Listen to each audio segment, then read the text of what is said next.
إنا أنزلناه قرآنا عربيا لعلكم تعقلون.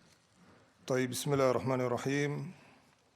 Resuming our studies in the booklet Kitab al-Thalith min Kutub al-Madinah, book 3 from the Medina series, learning this language, this ancient language, we would say, from the oldest of languages, and yet preserved in its principles and its grammatical rules. But verily, from the preservation of the Quran is preserving the language that was revealed in. So we find that there's no language similar to the Arabic language in terms of its principles being given so much inayah to, attention, that this affair has been given so much attention by the scholars of the Arabic literature, preserving the rules of the Arabic grammar. So we find that there's no language similar to the Arabic language of the scholars of its literature giving it so much attention. طيب, so we're going to start with the handout before we move further in the booklet that we've started, Medina book 3.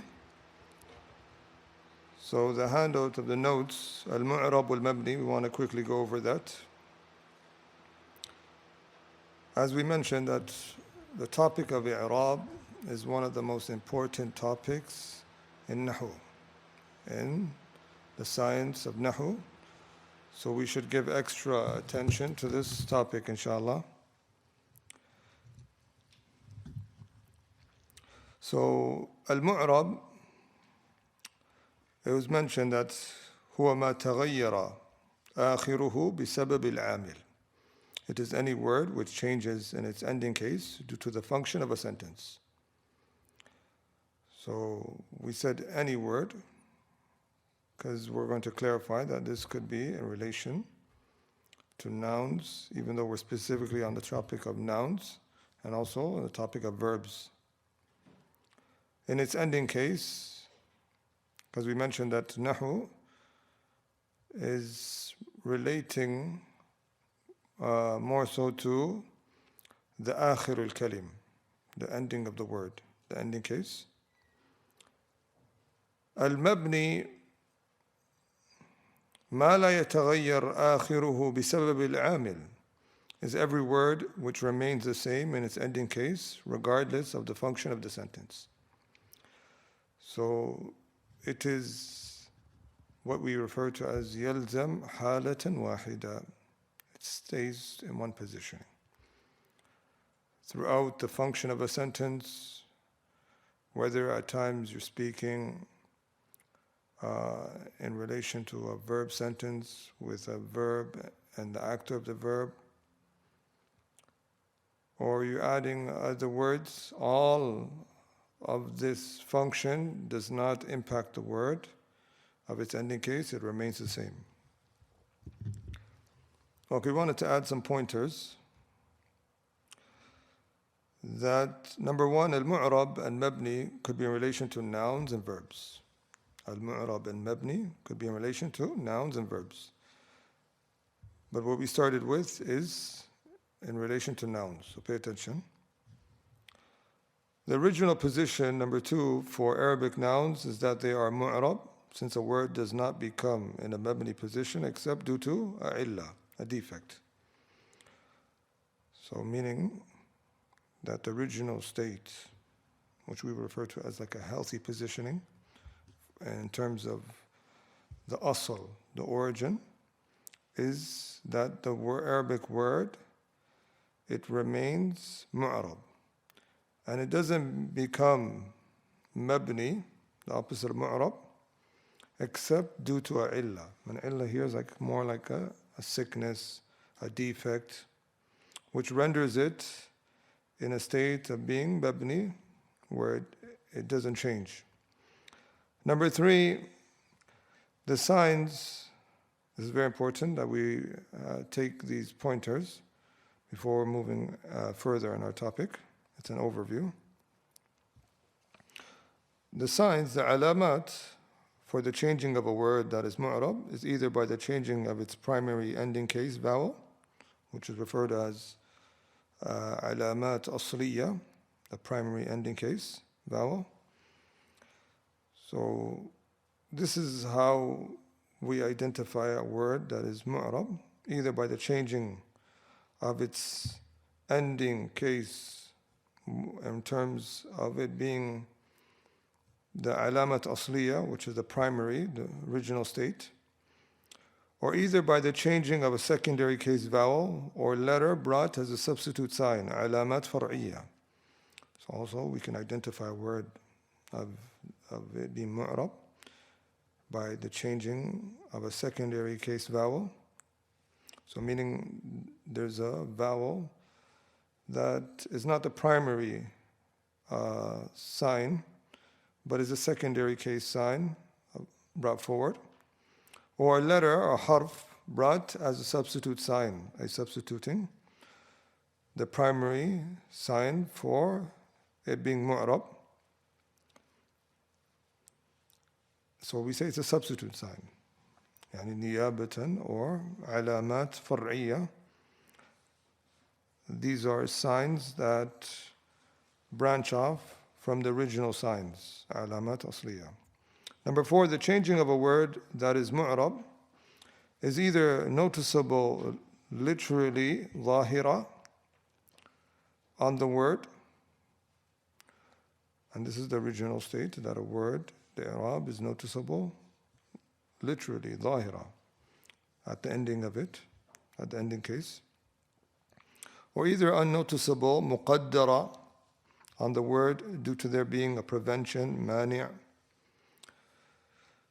So there could be a specific prevention, and we'll take some of those preventions, and that leads a word so the changing of it is unnoticeable. And there's a number of things that could be a prevention, we'll take that. For it to be seen on the actual word, so there's a prevention. Therefore, it's given an estimated ruling, taqdira, for its change. Pay attention to these terminologies. These are important terminologies. As foreigners, that we need to acquaint ourselves and familiarize ourselves with these wordings because they're going to keep on coming up of these technical wordings. So therefore, when a word its changing is unnoticeable, it's given an estimated ruling, taqdiran, for its change. So we say because it's not noticeable, we're going to give it an estimated ruling for its change, of how it would change. Number 5, Mabny are limited to a number of words and categories. So as we've taken al-mu'rab and Mabny, we know that on the correct opinion, the asl, the origin, in terms of nouns, is that the nouns should be mu'rab, and they should not be mabni except for a reason, a illa, a defect, a cause. So what is mabni is limited to a number of words and categories. And we listed here below some of what the author mentioned. A, al-dhama'ir, gender pronouns are mabni and do not change due to the function of a sentence. So pay attention to that. Whenever you are speaking about the gender pronouns, whether they be the first person or second person or third person, they are all mabni. They're all in the states where they remain in its one case scenario and don't change. B, asma'ul ishara. And we've taken that already.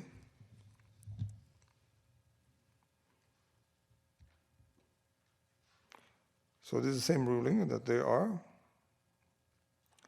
Mabny. See Asma al-Mawsula.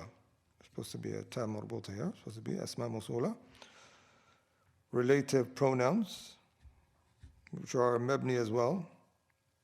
And we'll take the definition for each one of these ones that we haven't taken already as we read the book. Asma al-Istifham. So this, as we've listed here,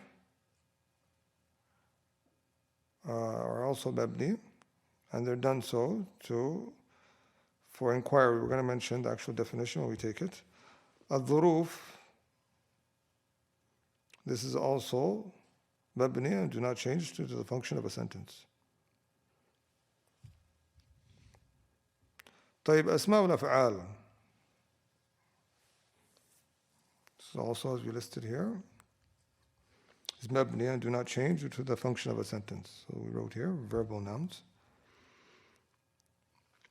G, al-a'dad al-murakkaba, compound numbers are Mabny and do not change due to the function of a sentence.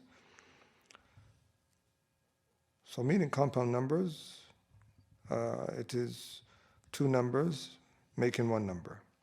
Two numbers making one number. Al-a'dad al-murakkaba. And we'll take that when it comes, inshallah.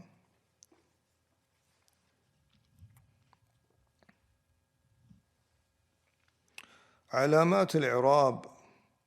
We wrote here distinctive stationary signs.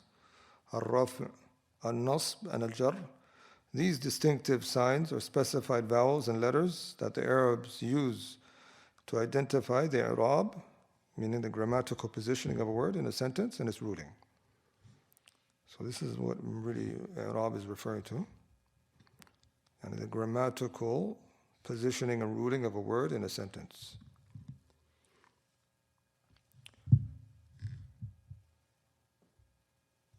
So going back to the book that we left off of the categories from the nouns that are Mabny. Mabny, undeclinable. So number 3, al-asma'u al-mawsula. Al-asma'u al-mawsula. If there's any questions, the brothers can ask, inshallah, if there's anything that we've taken so far. Al-asma'u al-mawsula. مثل الذي. So مثل, it's like. Nahu, meaning, as we said, it's an anonymous word to it. Like or similar to the word الذي, التي, and الذين, and اللذان واللتان. So asma al-mawsula, relative pronouns, like الذي. So it's basically similar to who, and the word that we find also like the plural of it, الذين, whom, and words that have that meaning. Words that have that meaning. So الذي, it's for singular, masculine, meaning who, or the one. It depends on the sentence to give it exact translation. Allati also has a singular, feminine. Alladhina, and this is jam, plural, masculine. And alladhani wallatani, these two, he left it in brackets because there's a dispute regarding if it's mabni or not, and it's the dual for it, for both alladhani, masculine, and allatani, feminine.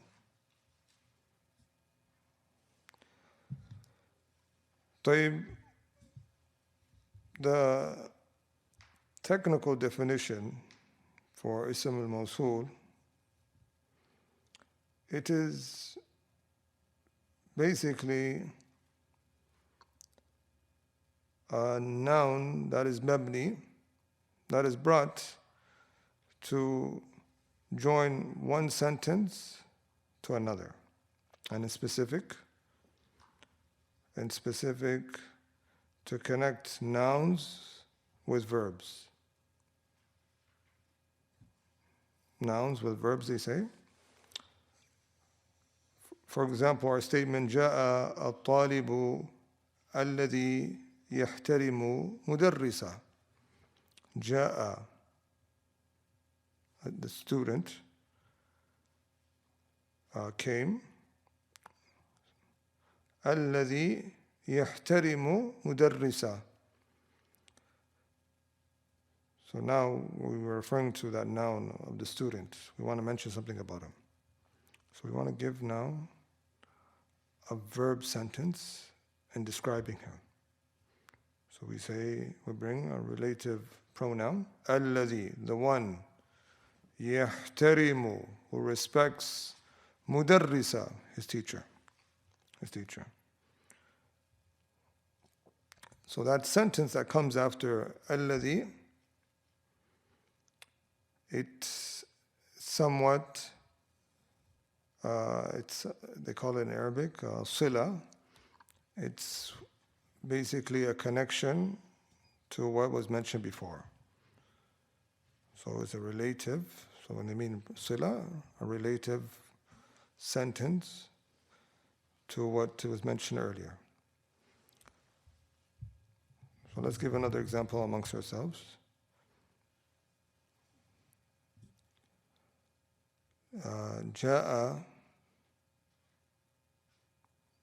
جاء حذيفة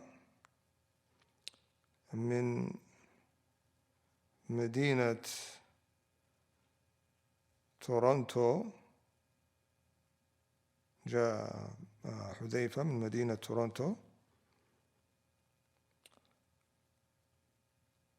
يعني now we have the sentence that we have, right? جاء حذيفة. Let's take out to make it erase the word from the city of Toronto. جاء, he came. So جاء حذيفة came. الذي يسكن بعيدا. So حذيفة came, the one who lives بعيدا, far away, lives far away. So we now brought and described a noun, which is here, Hudayfa, a word here, and we described with him with a verb sentence. And this is a general what's been mentioned of it.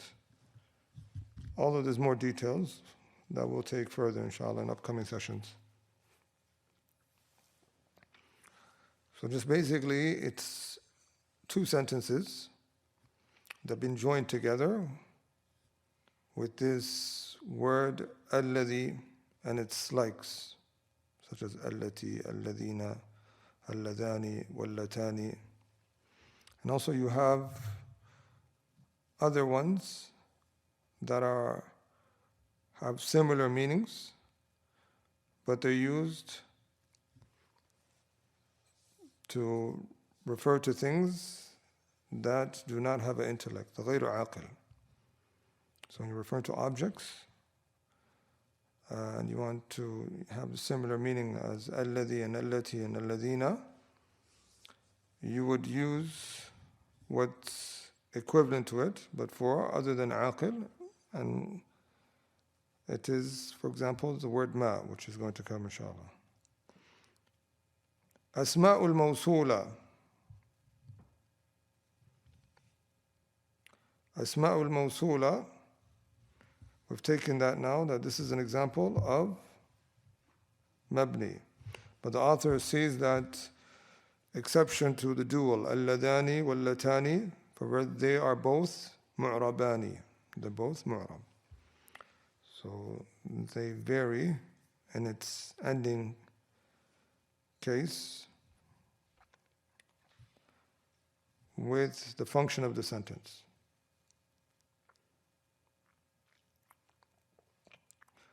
An example of that: جاء اللذان رأيت اللذين مررت باللذين. So it varies, and we'll give those examples when it comes further in more detail, inshallah. Number 4, أسماء الاستفهام. أسماء الاستفهام.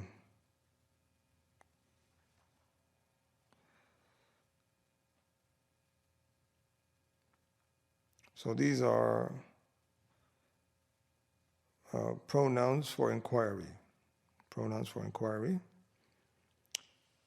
مثل, for example, من, أين, ما, متى, كيف.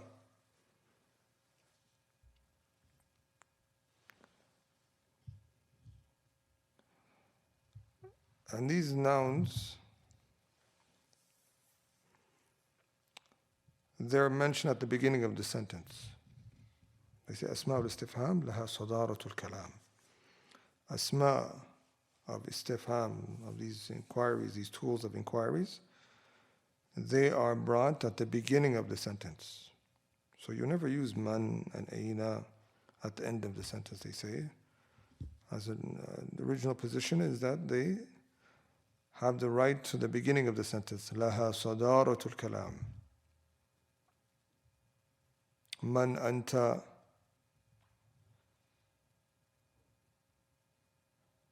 أين يسكن زيد. So first one, من أنت, who are you? أين يسكن زيد, where does Zayd live? So these are examples from myself for each one. Like متى الساعة, when is the hour? كيف حالك, how are you doing?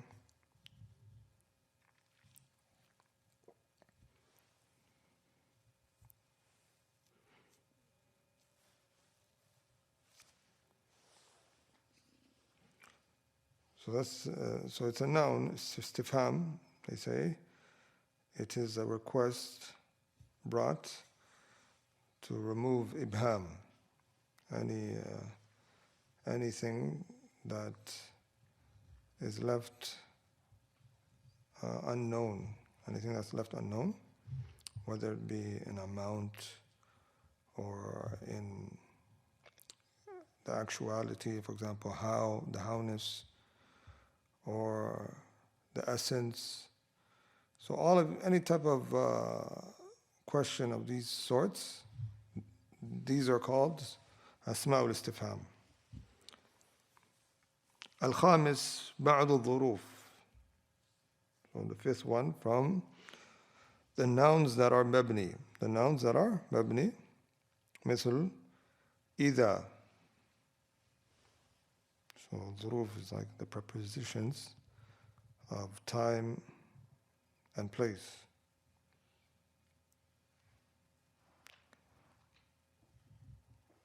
So they're done more so as scenery, they say. الظرف, it's like linguistically it's referred to the scene. So the time zone and the scenery of the scenario. بعض الظروف مثل إذا, like إذا. So إذا, most of the times you'll translate it as the word when or if, depending on the sentence. And it's shartiyya, like it's conditional. So you're saying إذا جاء زيد جاء عمر. That when Zayd comes, who comes? Amr. إذا جاء زيد جاء عمر. So if Zayd comes, Amr comes. We're going to bear with us. We're going to use these two names as examples for a lot of the sentences, and this is what the grammarians the scholars of Nahu, they use a lot.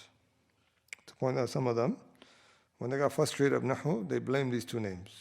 They said, خلي زيدا وشأنه أينما شاء يذهب لا إلى النحو جئتكم ولا فيه أرغب. They said, leave Zayd alone. Wherever he wants to go, let him go. I did not come to you all to learn about Nahu, nor I have no interest in it. So he got so frustrated, he ended up blaming these two characters, Zayd and Amr, because how much times they're used as an example, but it's a reference to him blaming Nahu, and he had no way to relieve his frustration except on these two names. So if there's any questions between any of the words that we have taken, the meanings of it, you can ask, inshallah. You can use the mic, inshallah, for the recording. If you can pass the mic to the brother. What is the تعريف of اسم الموصول بالعربية? طيب, good question. What is the تعريف for اسم الموصول in Arabic? It is اسم مبني يؤتى به لربط الكلام. So it's اسم مبني يؤتى به لربط الكلام. So it's a noun that is مبني. We know it's مبني. يؤتى به. It's brought. به with it. لربط, to connect or to join words together of كلام. وبالأخص ربط الأسماء بالأفعال, to join nouns with verbs. And some say just generally to connect words together. So the sentence that comes after الذي, it's called صلة. And it's a sentence that is relative to what was mentioned before it. A lot of the times it's like there's a pronoun or a connector in between the two sentences that connect. So you can see a a'id, they call it a'id, something that connects between the sentence that comes after it, the noun that is ism mawsul, and that which is before it.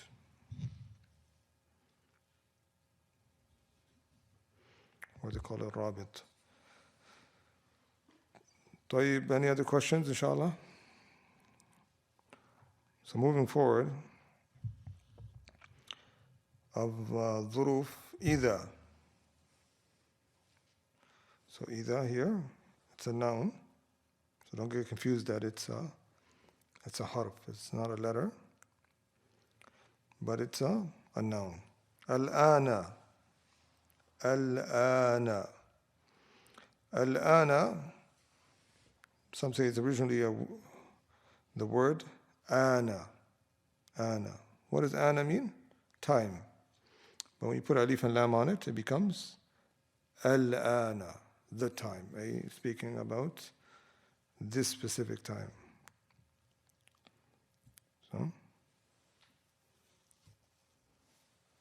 So like for example, ana is reference to time.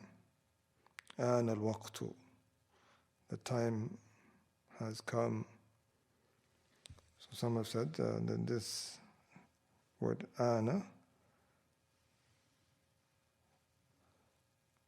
when it's used with this alif and lam, it becomes the time, right now.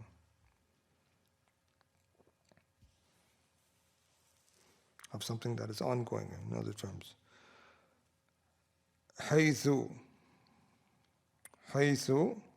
So the meaning of this is that al-ana, it's always going to be al-ana, whether the function changes of the sentence or not. حيث. حيث.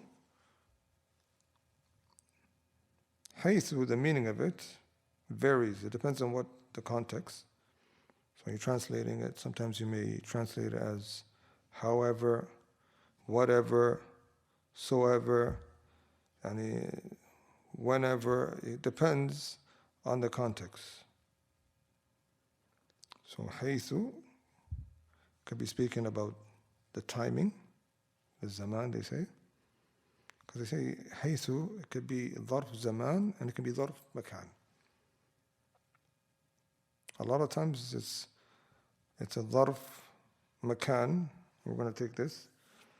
Makan meaning preposition of place. Preposition of place.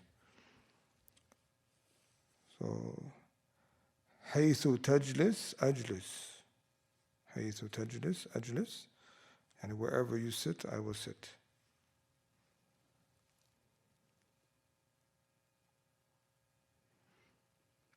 So most of the times it's for that.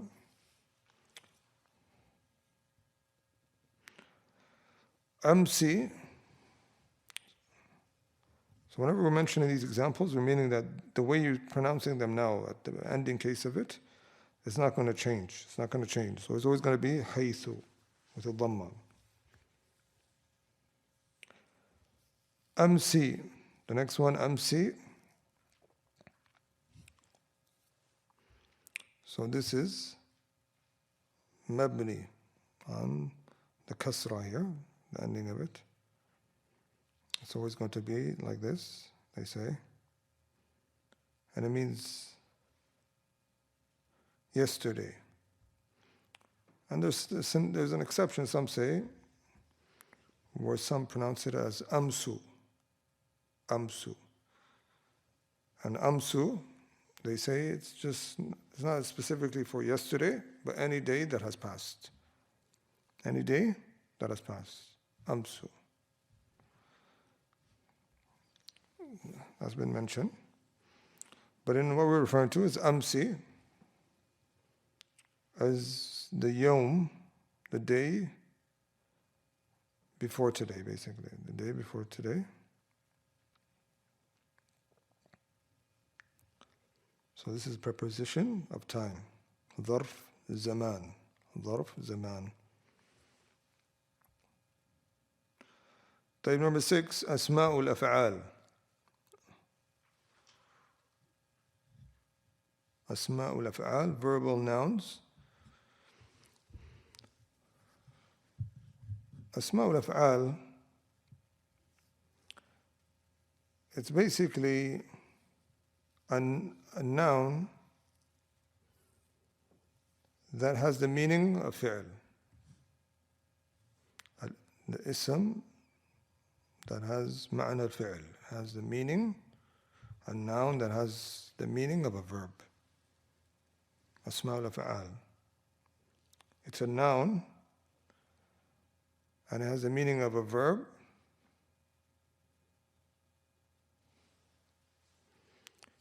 And also,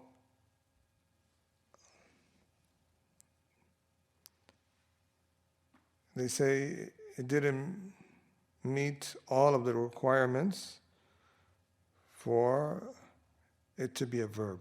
For it to be a verb. لم تتم فيه شروط الفعل. All of the verbs conditions, for something to be a verb, labeled as a verb, there's requirements. It didn't meet the requirements. So it's verbal now. I think this is found even in English and other languages. Misl, so the example he's going to give, the beauty of this work is that we're not just taking a bunch of definitions without examples. He adds a lot of examples. They said, بِالْمِثَالِ يَتَّضِحُ الْمَقَالِ. With examples, the definition becomes really clear, it becomes crystal clear. So the example, Ameen. Ameen, without a shadda on the meme. And the meaning of it is, who knows the meaning? Istajib. Istajib. Answer.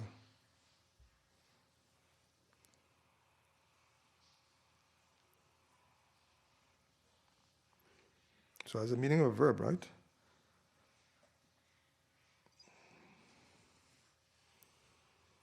And the word uffin, with a tanween like this, it It's a word for expression. It's a word for expression, expressing irritation. It's a word that the Arabs would use to express irritation, tadajjur, they say, to express that you're irritated. So they say the prohibition that comes in the Quran to not to say to the parents, uffin, it means do not show them even the affair of any sort of irritation from regarding them. Uffin. Some people assume that you're not only you're prohibited just to say uff, but you're allowed to show any other irritation of other wordings. No. Any expression of that meaning or greater is prohibited. Ahi. And some of them, it comes also ahin. Ahi. It's tawajju', I believe it's to express pain. To express pain.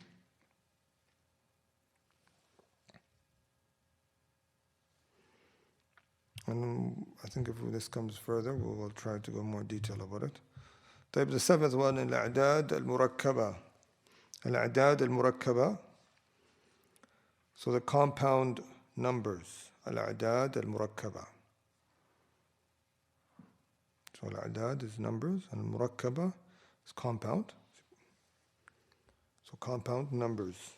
مثل, like, أحد عشر. So all compound numbers are Mabny, and there is an exception which we'll mention. The author is going to mention. أحد عشر. So أحد عشر, it is 11. So الأعداد المركبة is two numbers that make one number. Two numbers that make one number. And for us to get 11, we add 1 plus 10, right? The next one, it says تسعة. I think we should pronounce it should be تسعة. تسعة عشرة. Perhaps there is another way of reading it, but the common way is تسعة عشرة. الثالثة عشرة. الثالثة عشرة. So then the next one is تسعة عشرة, 19. The next one, الثالثة عشرة, which is the 13th. الجزء الأول من 12. So الجزء is meaning the part. الأول, the first. So the first part, min, from 12, from the word 12, which is here means 12. It is mu'arab. So the first part of it. So we mentioned it's made of two parts, two numbers. So the first part, ithna, it is mu'arab. It's exceptional to the ruling, right? Ithna, it is mu'arab. It changes based upon the function of the sentence. Nahu, for example, يدرس في الفصل 12 طالبا. يدرس في الفصل 12 طالبا. That there are 10 students studying, 12 students studying in the classroom. So يدرس, studying, present tense verb, studying. في,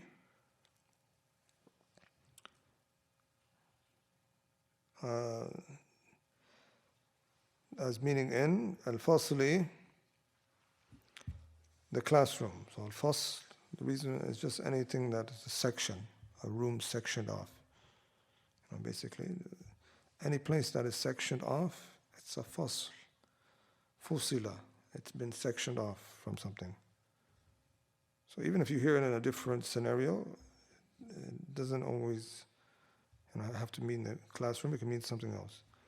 Ithna. So ithna is here, means 2. Ashara is 10. So 12. Taliba.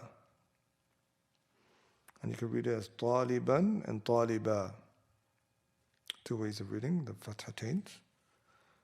Taliban and Taliba. Ithna ashara Taliba. Ithna ashara Taliban. 2 ways. You have the choice. So this is the first sentence. So let me see the function of a sentence by the changing of the sentence from one to the next, and let's see if it impacts it. رأيت 12 طالبا. I seen 12 students. هذا الطعام ل12 طالبا. This food, it is for 12 students. So we can see that there's a change that is apparent, is literal, ظاهرة, at the ending of it. So here we say it's mu'rab. This is exceptional. To all the compound numbers, that this is exceptional.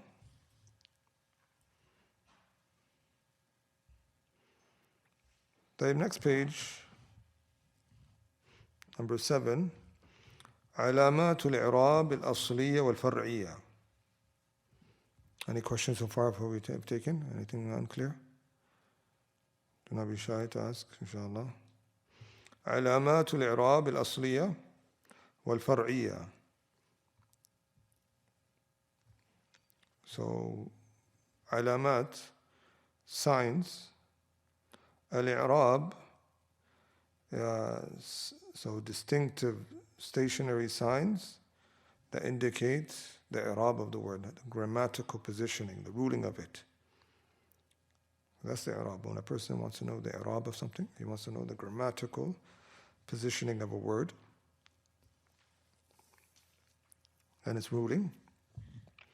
Al-asliya. So there's signs that are asliya, alamat asliya, primary case endings, or primary ending case, such as in vowels. Al-asliya, this is the original positioning that a particular sign will be used to identify the grammatical positioning of a word. And also there's al-far'iyya, that branch off from the origin. And they're brought as niyaba, niyabatan, as a substitute sign, So علامات الإعراب الأصلية في الاسم. علامات, the signs of the grammatical ruling of a word that are asliya, the original distinctive signs. في الاسم, in a noun, it is الضمة. It is الضمة, وهي علامة الرفع. And it is the sign, the primary sign for it to be identified as being known as raf or marfu', that a word is given the ruling, a grammatical position as raf. I will take the meaning of raf inshallah further. But we're going to see that this word al-dhamma, al-fatha, al-kasra, side benefit that these vowels, they make up the sounds of the letters, basically. They make up the sounds of the letters, they say. And they say dhamma was given the title dhamma because you cannot pronounce it except by dhamm al-shafatayn, by putting the lips and merging them together. And they say the why fatha was given the title fatha is that you cannot pronounce this sound except, the fatha, the a. So the first one, dhamma, is the u, and the fatha, a, except with opening one's mouth. This has been mentioned. And the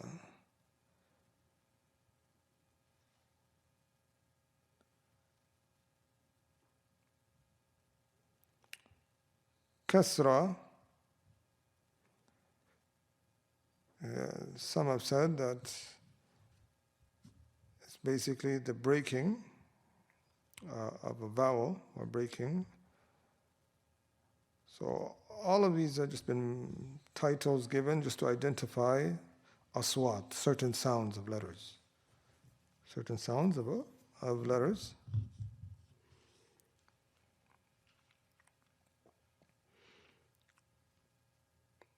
And they add alongside this that of vowels is sukoon, even though sukoon is not a vowel, but it's added with it.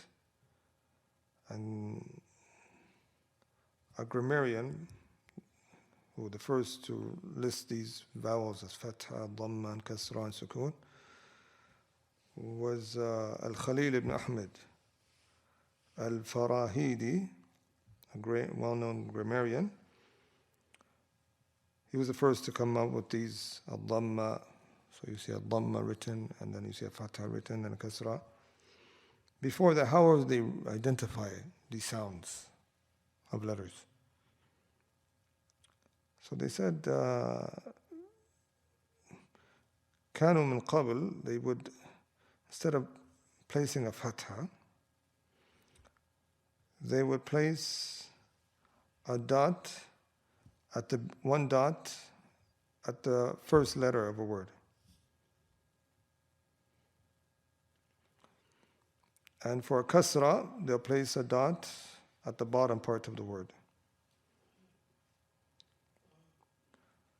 And for dhamma, they'll place a dot at the ending of a letter. نقطة على الحرف في آخره. What about sukoon? How would they identify sukoon back in the days? They said, written in red, باللون الأحمر. Some have mentioned this as just a little side benefit to know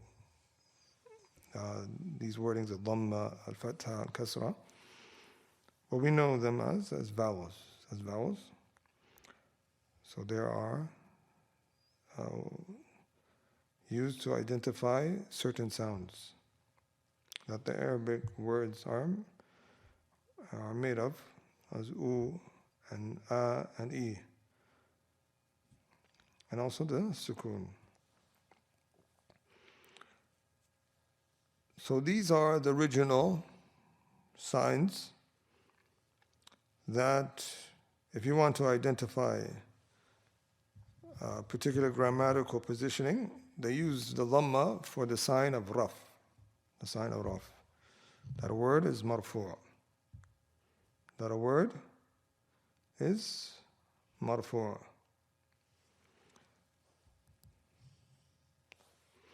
And like they mean by these wordings, al-raf, al-nasb, al-jar.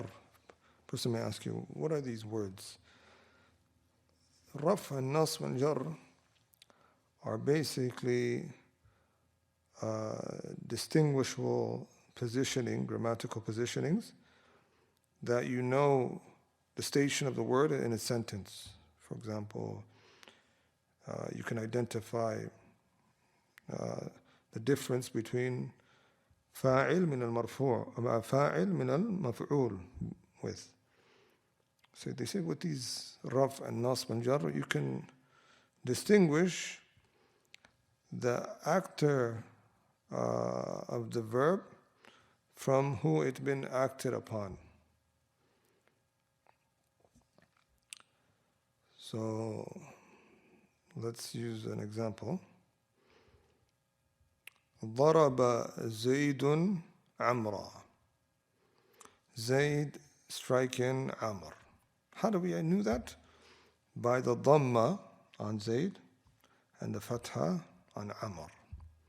That one is fa'il, one is active the verb, and one is maf'ulun bihi, and one's been acted upon.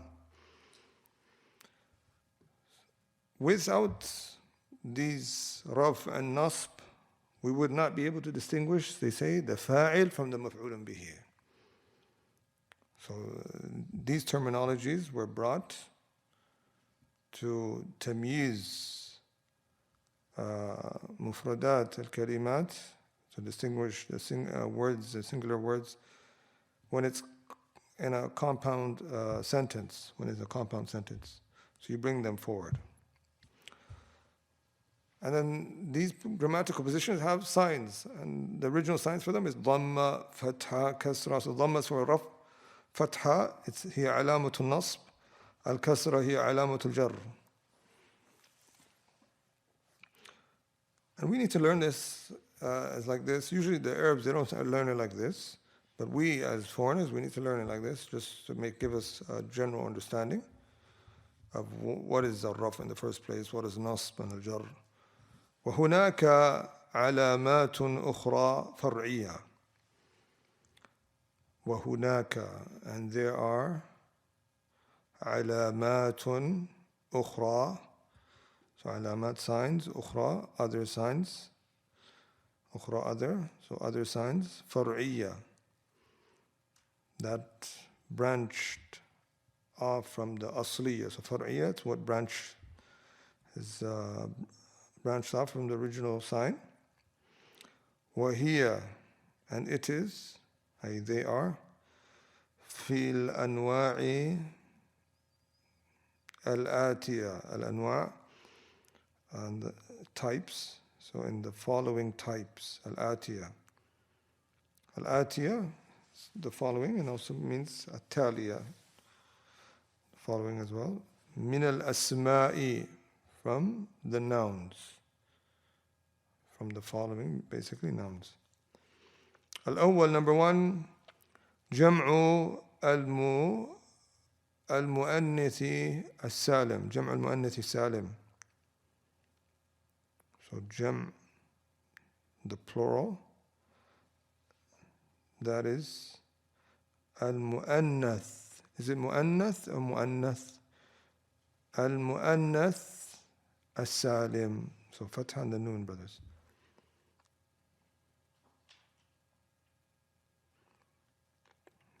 And it's something that is unnith, something that is made mu'annath. It's feminine. As-salim. Salim means that it is sound. So a noun that is plural, at the same time is feminine, and at the same time it is sound. And what does it mean sound? سلمت صورة مفرده من التكسير.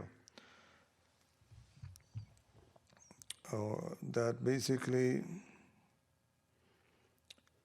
its original format is intact. There's no breakup of its word. Salim. You can still read the original word there. Like generally speaking, that the word is there.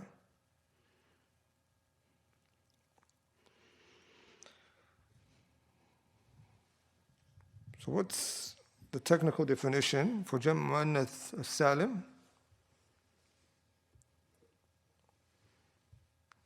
They say كل ما دل على اثنتين أو كل ما دل على أكثر من اثنتين بزيادة ألف وتاء.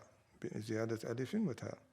It is everything, every word basically of a noun that indicates to more than two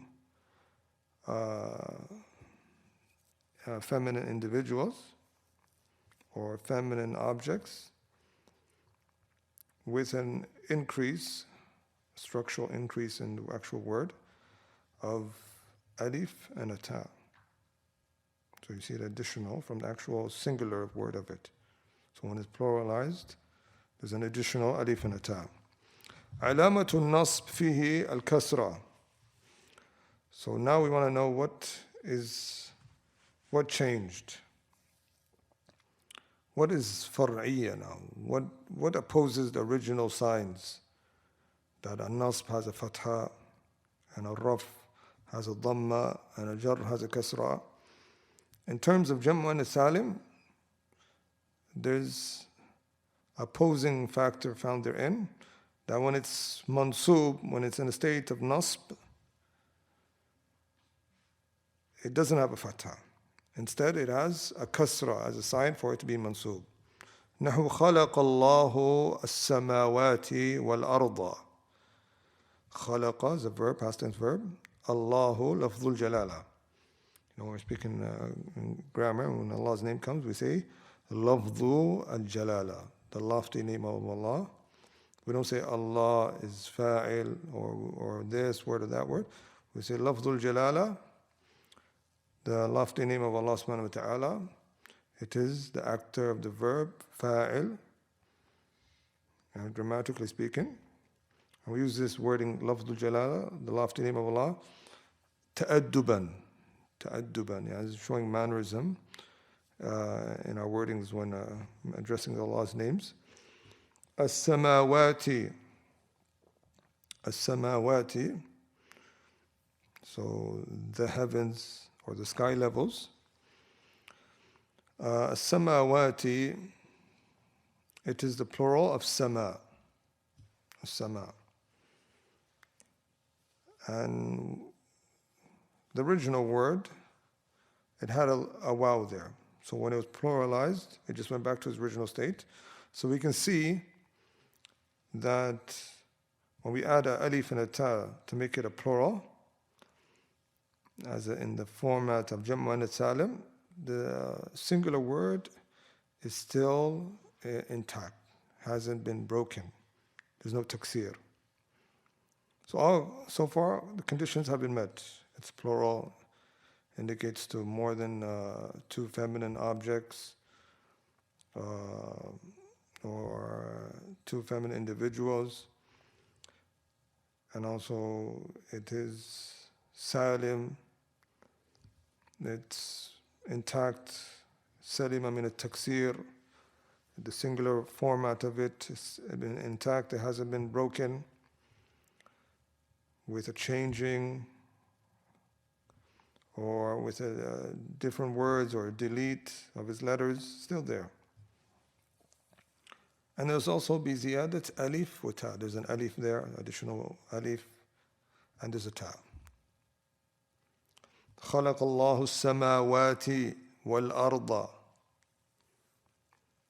So as-samawati, we see the fi'l and the fa'il. Now we see the maf'ulun bihi, as-samawati, that Allah subhanahu wa ta'ala created. So the act, of creation, it landed upon the noun as-samawat. So it is maf'ulun bihi. And it's been acted upon. The maf'ulun bihi means acted upon. So when a word is acted upon, its grammatical position is mansub, which the sign here, opposing the original sign of fatah, here the sign is going to be kasra. So you can identify it by saying it's mansub. Samawat is mansub, maf'ulun bihi, mansub. Wa alamatu nasbi, it is kasratun zahira. It's a kasra at the ending of it, as a substitute sign. Substitute the original sign is a fatha. Zahira, meaning zahira, that it's literal, it's not muqaddara, it's noticeable, we mentioned. It's not unnoticeable. Wal arda, al-arda, and earth. So waw is and earth here is al-arda. Number 2, al-mamnu'u min as-sarf. Al-mamnu'u min as-sarf. So al-mamnu' is something prevented, something prevented. So we're speaking about a noun that's been prevented from something. What has it been prevented from? It says min, from as-sarf. As-sarf. What is a sarf? Sarf here is in reference to a tanween. A tanween. So a noun that is forbidden from tanween. Why did the Arabs, they refer to tanween as sarf. Some say because, and this is what some have mentioned, Allah knows best, that similarly as currencies of coins, they have a rinna, sound similar found in the fathatain, the dhammatain, and the kasratain. So that noise that you hear, they said you find it in the pounding of coins or something of that. So they said they gave it a nickname of it. So in other words, they gave it a nickname of it. They said فيها رنة الصرف, رنة الدراهم. Some of them mentioned.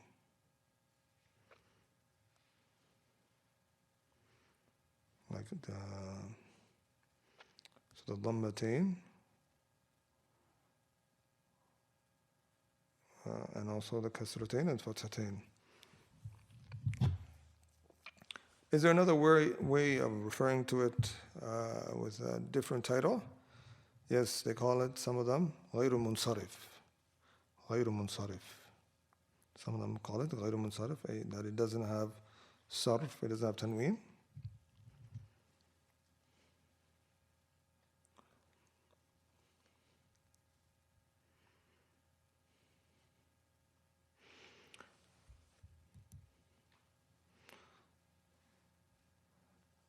And why does it not have tanween? Why do some nouns don't have tanween? Due to a defect. The origin is that a noun is distinguished from verbs and from huruf, from letters, by having fathatain, kasratain, dhammatain.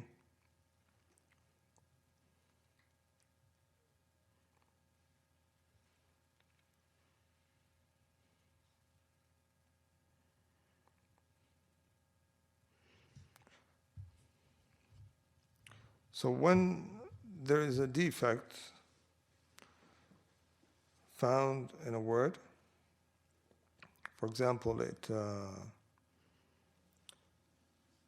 has a number of defects, it shows that the word is not يعني ممكن في الاسمية, they say. It's not an established noun. It doesn't have the full meaning of a noun. So there's some weakness in there. They said, so because of those defects, because this type of tanween is called, tanween al-tamkeen. It's a tanween to show that the noun it's firm in its meaning and its fullness.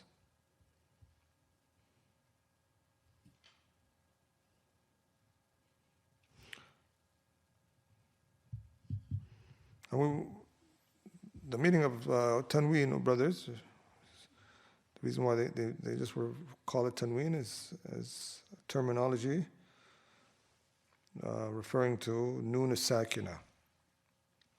Basically, vowels that are written that stand in the position of a noon that is sakin.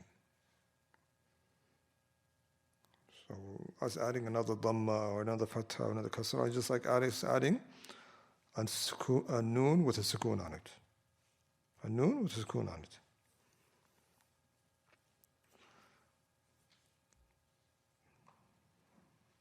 But because that noon is not written, it's not written, it's only pronounced, they would suffice with dhammatain, fathatain, kasratain. So mamnu' min as-sarf. Okay, what is an opposing factor of a sign of i'rab with mamnu' min as-sarf that opposes the alamatul asliya? That when it's majroor, alamatul jar fihi al-fatha. When it's in the grammatical positioning of being majroor, for example, the meaning of majroor is that the particle or the the harf jar, when it enters upon a word or a noun, it makes it majroor. So the original sign of it being majroor is to have a kasra, but here there's an opposing sign, which is al-fatha. So this is called alamat far'iyya. It's branching off from the original signs, and it's a substitute sign. We say niyabatan as a substitute sign. Alamatul jar fihi al-fatha. Nahu. For example, idhab ila fir'auna. Idhab ila fir'auna. Fir'auna. I think there's like also a tajweed benefit in pronouncing the kasra here with the ra. Fir'auna. So idhab is a command format of a verb, singular. Idhab ila harf jar, to, meaning to, fir'auna, to fir'auna. So what's the sign of it being majroor? Because the harf jar entered upon it. The sign of it is a fatha, niyabatan, as a substitute sign. As a substitute sign for the original sign, which is kasra. So this is something to remember. طيب الثالث الأسماء الخمسة. الأسماء الخمسة. So الأسماء الخمسة, there are 5 nouns that are unique. So the scholars have given them titles as Al-Asma'u Al-Khamsa. 5 unique nouns that have certain unique grammatical rulings for it, and also certain conditions to meet those grammatical rulings, those i'rab. So meaning the i'rab of it, it stands out from other nouns. That's why they will say these 5. And some have added a 6th one, they call it Asma'u Sitta. 6 unique nouns. Wahiya, and they are, so you can refer to an Arabic with singular pronouns referring to multiple objects or words. You're allowed to do that. So you can use a singular word to refer to a multiple things as long as they're not aqil. They don't have intellect, and we'll see that inshallah. So when we're speaking about objects or things, we can say hiya, even though they're multiple. But we translate as it is abuka. So the first one, abuka, your father. Akhuka, your brother. Hamuka, they differed on that, but they say aqaribu zawj, the male family or relative of the husband. The male relatives of the husband. So your male relative from the husband's side. And it comes in hadith Uqba ibn Amir Bukhari Muslim. أرأيت الحمو يا رسول الله قال الحمو الموت. Do you see that male family relatives enter upon my wife, O Messenger of Allah, like meaning in the same area of entering, and that fear of like entering in the household constantly, he said that is maut, that is destruction. Fuka, next word, fuka. It is means form, fem, fem. So fuka, fem, mouth, so your mouth. And the next one, dhu. And dhu it means possessor. Bima'na sahib, they say.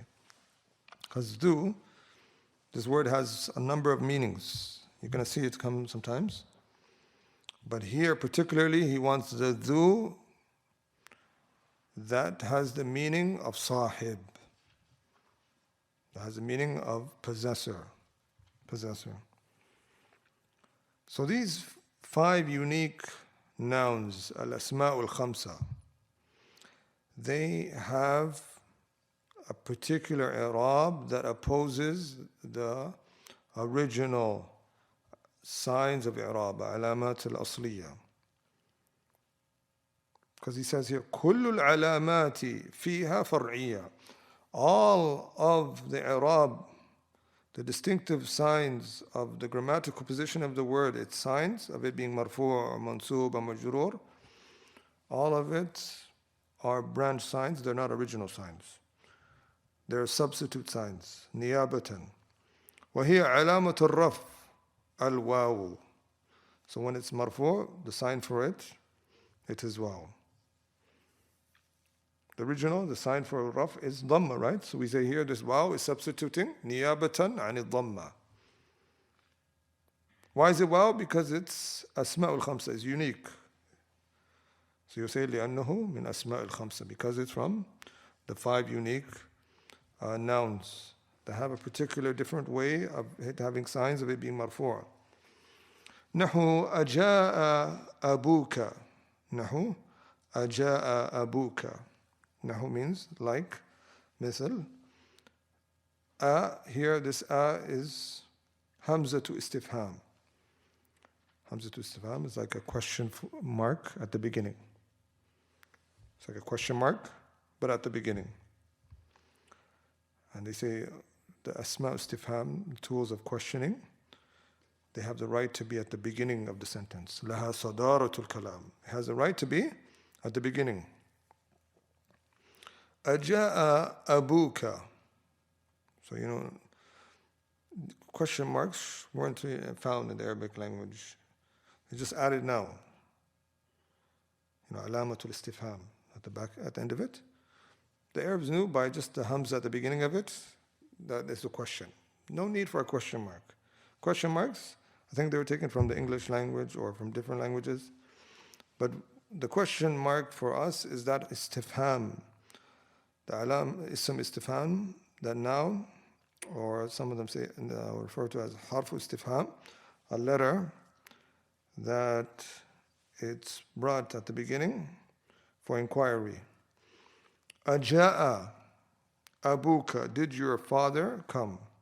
So past tense verb with a question. Abuka, abu is your father, and ka is yours. So abuka, did your father come? So now we have fi'l wa fa'il, a verb and the act of the verb. What's the position of the act of the verb? That it should be marfu'. So what's the sign? Ma alamatul raf. What's the sign of it being marfu'? Al waw. Why the waw?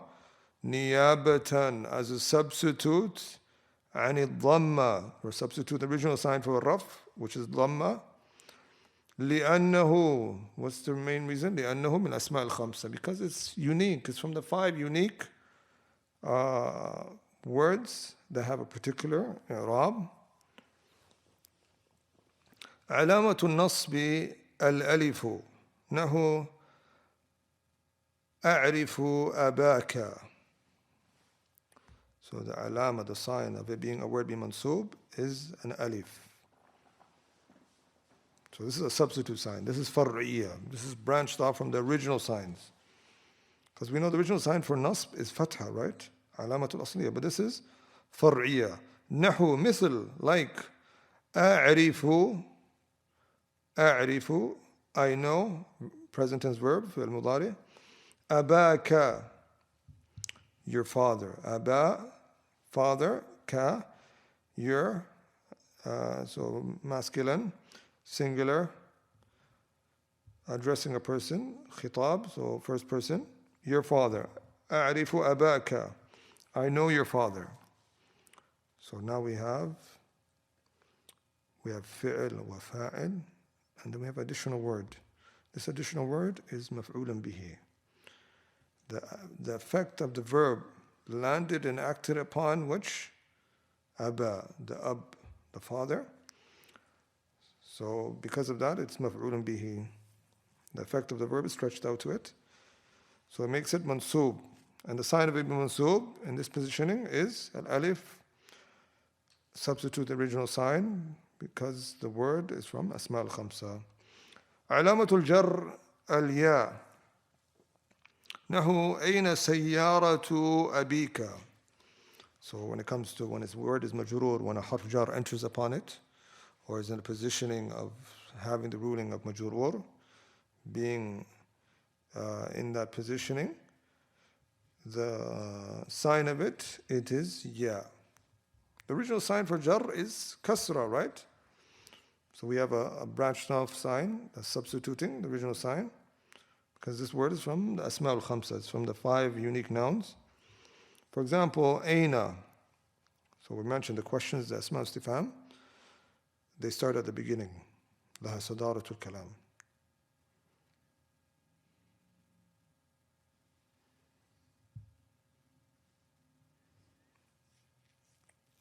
That's why we should confirm if that sentence is correct. We'll look into it. Anta min fayn, yani anta min wayn, like that sentence people say, because the origin is that aina, and the Asma al-Istifham is to be at the beginning. So we should look into that, if this is exceptional for what people are saying. They bring the istifham at the ending of the sentence. Aina sayyaratu abika. Sayyara, it is car, and a lot of times people forget that this word has a shadda on the ya. Sayyaratu abika. People just say sayyara. It is sayyaratu abika with a shadda on the ya. Where is because it's a word, يعني اسم مبالغة. اسم مبالغة, it's a noun for a word that does a lot of, it traverses a lot. It's from the word sara. So because of that, there's a shadda, sayyaratu. And this word sayyara, it has an ancient meaning or past meaning, and then there's a modern meaning. Some people, when they find this word in the Quran, they say, SubhanAllah, Allah's talking about. No, it doesn't talk about the modern meaning of cars, vehicles. That sayyara is a different meaning. So the modern meaning here is, where is the vehicle of your father? Aina sayyaratu abika. So now we have the word ab or abi in the positioning of being mudaf ilayh, and we say mudaf ilayh is majroor. Whenever you have a mudaf and mudaf ilayh, always the second word of mudaf and mudaf ilayh, it is going to be majroor. And we said mudaf and mudaf ilayh is basically 2 words making 1 word. 2 words making 1 word. Miftahul bayti, the key of the house. Sayyaratu abika, the car of your father. The car of your father. So it's like a compound word.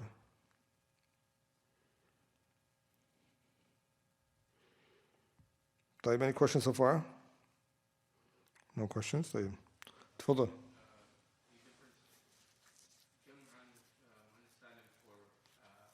تفضل, take the mic. Sorry.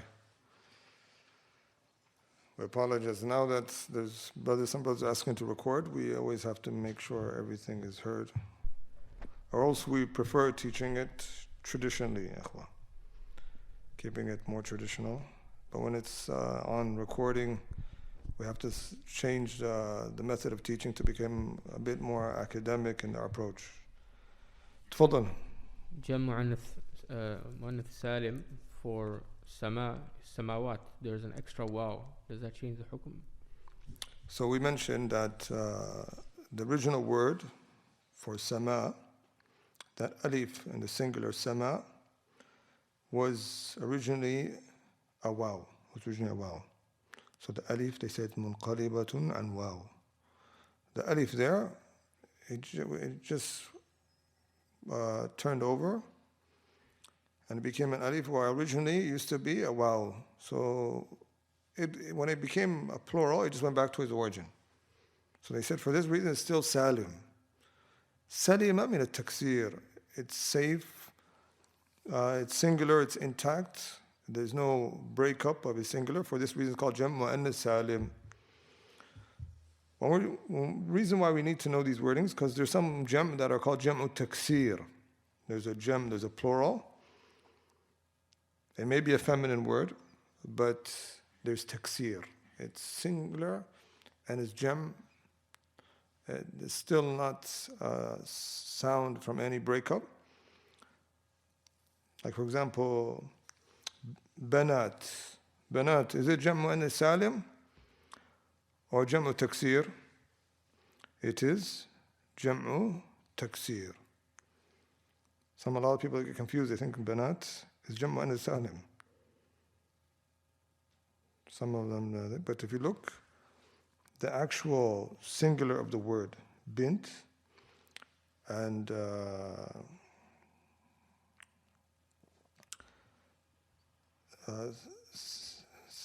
this is okay, bad example. Let's give another one because this could be disputed. طيب, another word, shay'un. Let's give another one for Jam'u Mu'annath Salim.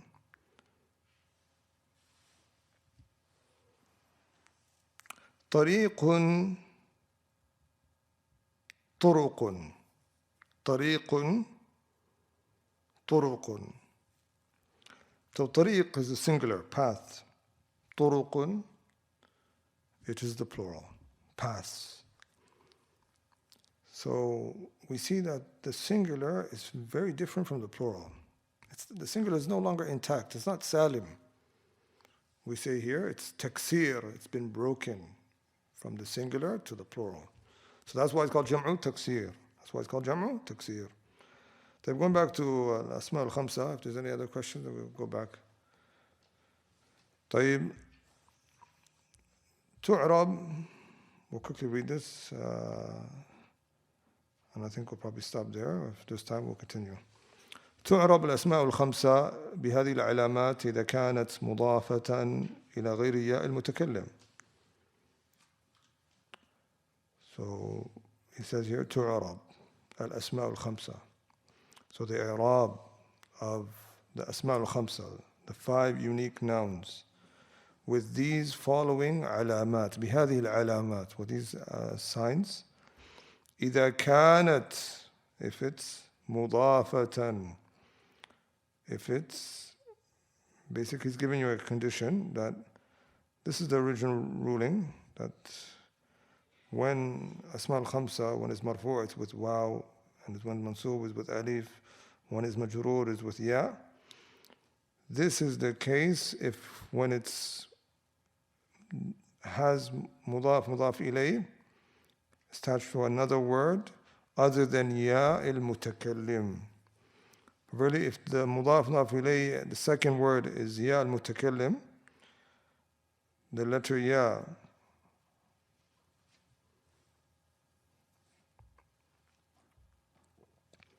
of first person, then it doesn't take that i'rab. It doesn't take the same signs of the i'rab that we mentioned earlier. وَإِلَّا أُعْرِبَتْ, or else, وَإِلَّا, or else it's going to be, meaning if this condition is not met, أُعْرِبَتْ بِالْعَلَامَاتِ الْأَصْلِيَّة, is given the i'rab of having distinctive original signs for i'rab. I mean, it goes back to the original sign. When it's marfu', it takes a dhamma. When is mansub, it takes a fatha. When it's majroor, it takes a kasra. Nahu, for example, li akhun. Li akhun. I have a brother.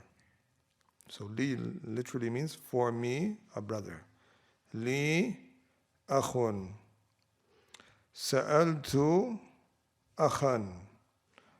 I asked a brother. So we see when the conditions for the 5 unique nouns, Asma al-Khamsa, are not met, it has a different, it goes back to the i'rab here, for this case, alamat asliya, the primary case endings of vowels. Anta ka'akhin, you are like a brother. You're like a brother.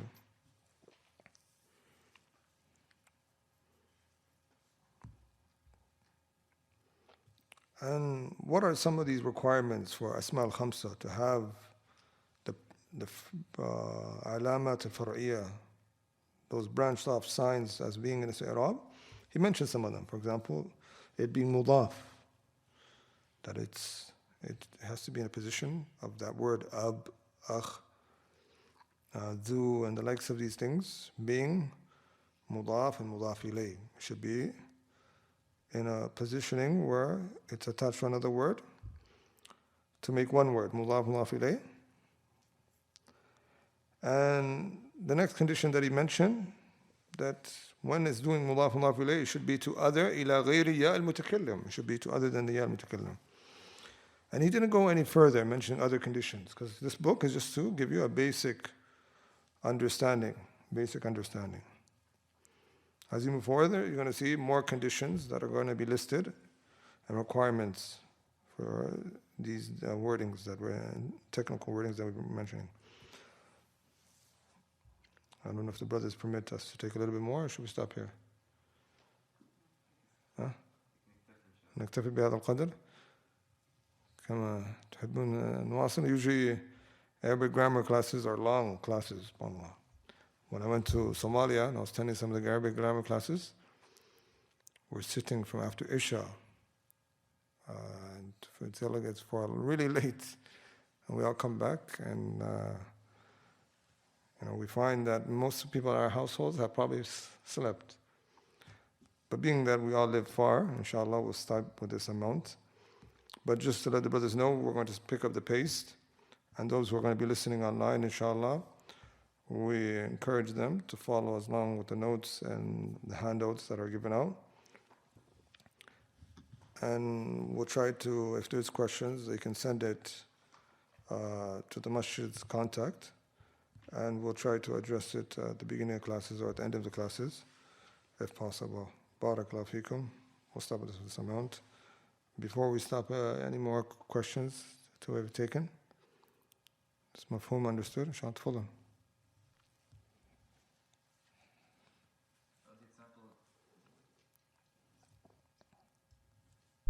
For example, سألت أخا. So, or the previous example before that, in all those cases, that one was, is the word akh, it's not in mudaf, right? Naam, so here it's, because it's not meeting the condition of being mudaf ilayh, good question. It doesn't have the i'rab of the regular sign of i'rab for asma al-khamsa. For example, waw when it's marfu', alif when it's mansub, and ya when it's majroor. So because that condition wasn't met, it takes the i'rab of other regular words of alamat asliya. It becomes like a regular word. Akhun, akhan, akhin. So that's how you pronounce it, inshallah. Any other questions? And let us know if there's any suggestions of, inshallah, if some things are overwhelming, we can probably reduce the amount. Or if we're going too slow, we can speed up the pace, inshallah. Barakallahu feekum.